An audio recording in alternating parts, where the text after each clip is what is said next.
कहानी।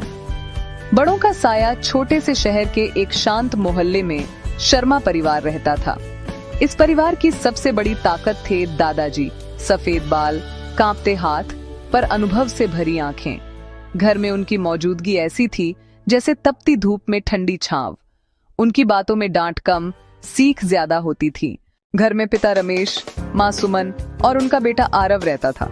आरव पढ़ाई में तेज था, पर आजकल मोबाइल और दोस्तों की चमक दमक में उलझा रहता। दादाजी रोज सुबह उसे अपने पास बैठाकर कहते, बेटा, रास्ता चाहे कितना भी चमकीला लगे, पर सही दिशा वही होती है जो मन को शांति दे।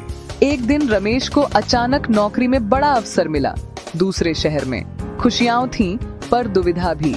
नए शहर में छोटे घर की वजह से दादाजी को साथ ले जाना मुश्किल था। सबने मिलकर निर्णय लिया कि दादाजी यहीं रहेंगे, पास के रिश्तेदार देख लेंगे। दादाजी मुस्कुराए, पर आंखों में नमी छुपा गए। दादाजी के बिना घर सूना हो गया। सुबह की कहानियां, शाम की सलाह, सब थम गया।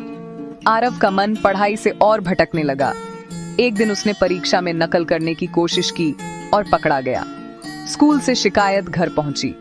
रमेश और सुमन परेशान हो गए। उसी रात आरव को दादाजी की याद आई।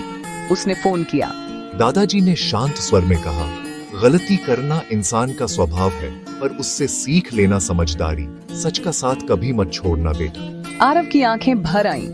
उसने अगले दिन स्कूल जाकर अपनी गलती स्वीकार की और माफी मांगी। धीरे धीरे उसने मेहनत शुरू की। कुछ महीनों बाद परिणाम आया। आरव अच्छे अंकों से पास हुआ। त्योहार पर पूरा परिवार दादाजी के पास लौटा। घर फिर से रौनक से भर गया। आरव ने दादाजी के चरण छुए और कहा, दादाजी, आपके बिना समझ आया कि बड़ों का साया कितना जरूरी है।